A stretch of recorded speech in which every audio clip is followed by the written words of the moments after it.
Hi all, എന്തൊക്കെയുണ്ട് വിശേഷങ്ങൾ? ഇന്ന് കുക്കിംഗ് ഒന്നും അല്ലേ, ഇന്ന് നമുക്ക് കുറച്ച് പ്ലാന്റ്സിൻ്റെ വിശേഷങ്ങൾ പറയാവേ.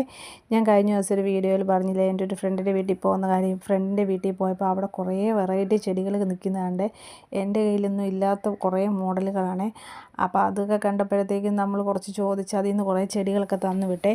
അപ്പോൾ വരുന്ന വഴിക്ക് തന്നെ ഞാൻ ചട്ടിയും മേടിച്ചുകൊണ്ടാകുന്ന കാരണം ഇവിടുത്തെ ചട്ടികളിൽ എല്ലാം ചെടി വെച്ചായിരുന്നേ. കുറേ ചെടികളൊക്കെ ഞാൻ റിപ്പോർട്ട് ചെയ്ത് ചട്ടിയൊക്കെ തീർന്നു. അപ്പം നല്ല കളർഫുള്ളായിട്ടുള്ള ചട്ടിയൊക്കെ മേടിച്ചുകൊണ്ടാണ് വന്നത്. അപ്പോൾ ഇത് വെക്കുന്നത് എനിക്ക് വഴിയിൽ നിന്ന് കിട്ടിയൊരു ചെടിയാണ്. അപ്പോൾ ഇതിൻ്റെ ഒരു വലിയ ചെടി എൻ്റെ കയ്യിലുണ്ട്. ഇതൊരു മണി പ്ലാന്റ് പോലെ ഇങ്ങനെ പടർന്ന് കിടക്കുന്ന ചെടിയാണ്. അപ്പോൾ വഴി നിന്നപ്പോൾ ഇങ്ങനെ പടർന്ന് നിന്നപ്പോൾ എനിക്കൊരു രസം തോന്നിയേ. വഴി നിൽക്കുന്നതാണെങ്കിലും നമ്മൾ കൊണ്ട് നല്ല ചട്ടിക്കകത്തൊക്കെ വെച്ച് കഴിയുമ്പോൾ അതിനൊരു പ്രത്യേക ഭംഗിയാണല്ലോ. ഇപ്പോൾ നേഴ്സറി ചെന്ന് നോക്കിയാലും മിക്കതും കാട്ടിലെ ചെടികളാണ്. പക്ഷേ അത് നിൽക്കുന്ന കാണുമ്പോൾ നല്ല രസമാണ്. നമ്മളതിനെ കെയർ ചെയ്ത് കൊടുക്കുമ്പോൾ നല്ല രസമാണ്. അപ്പോൾ ഇതിന് പ്രത്യേകിച്ച് കെയറിങ് ഒന്നും വേണ്ട. ഇതിൻ്റെ 2-3 പീസ് ഞാനൊരു വെള്ളത്തിൻ്റെ അകത്തും വെച്ചിട്ടുണ്ട്. വെള്ളം ഒഴിച്ച് അതിൻ്റെ അകത്ത് ഇട്ട് വെച്ചിട്ടുണ്ട്. കാരണം ഏതാ കിളുക്കുന്നതെന്ന് പറയാൻ പറ്റത്തില്ലല്ലോ. എന്തായാലും ഇതിന് വലിയ വേരൊന്നും വേണ്ട. കാരണം തണ്ടൊടിച്ച് വെച്ചാലും കിളുക്കുമെന്നാണ് എൻ്റെ വിശ്വാസം. കാരണം ഇതിൻ്റെ വലിയൊരു പീസ് എനിക്ക് ഇന്നാൾ ഒരു കാട്ടിൽ നിന്ന് കിട്ടിയായിരുന്നേ. അത് ഞാൻ കൊണ്ട് വെച്ചിട്ട് അതും പെട്ടെന്ന് തന്നെ കിളുത്ത്.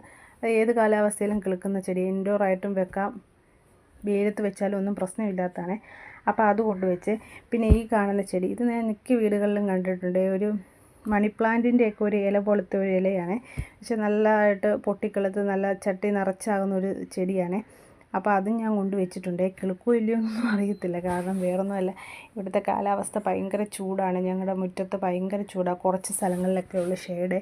അവിടെയൊക്കെ അധികം ഞാൻ ഇൻഡോർ പ്ലാന്റ്സും അധികം വെയിലടിക്കാത്ത ചെടികളൊക്കെ എടുത്തു വെച്ച് പിന്നെ വെയിൽ കൊള്ളേണ്ടതൊക്കെയാണ് എടുത്ത് വെച്ചിരിക്കുന്നത്. എന്നാലും എല്ലാ വെയിലുള്ള സമയങ്ങളിലും എൻ്റെ കുറേ ചെടികൾ വേനൽക്കാലത്ത് കുറേ ചെടികൾ എനിക്ക് നഷ്ടപ്പെടാറുണ്ട്, കരിഞ്ഞൊക്കെ പോകാറുണ്ട്. അപ്പോൾ ഇതെല്ലാം ഞാനിങ്ങനെ വെച്ചിട്ടുണ്ട്. കിളുക്കോ ഇല്ലയോ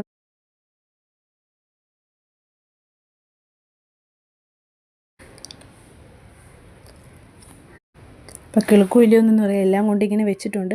അപ്പോൾ ഇതൊക്കെയാണ് ഫ്രണ്ടിൻ്റെ വീട്ടിൽ നിന്ന് കൊണ്ടുവന്ന ചെടികൾ. കുറേയൊക്കെ നല്ല ആക്റ്റീവായിട്ട് നിൽപ്പുണ്ട്, കുറേയൊക്കെ ഇങ്ങനെ തളർന്ന് വാരി നിൽപ്പുണ്ട്. പിന്നെ ഇത് കണ്ടോ, ബോൾസിൻ്റെ മോഡലാണ്. ഇത് ഞാൻ ആദ്യമായിട്ട് കാണുക, നല്ല രസമുണ്ട്. പിന്നെ ഇത് മറ്റേ റബ്ബർ പ്ലാന്റിൻ്റെയൊക്കെ ഒരു മോഡലാണ്. പക്ഷേ അതല്ല, ഇത് പടർന്നു പോകുന്ന ഒരു ചെടിയാണ്. അതുകൊണ്ട് ഞാൻ ചട്ടിയിലാക്കി വെച്ചുകൊണ്ട് ഒരുപാട് അങ്ങനെ പടരില്ലായിരിക്കും. പിന്നെ എൻ്റെ റോസയിൽ പൂവുണ്ടായി, അത് കണ്ടപ്പോൾ ഒരു സന്തോഷം.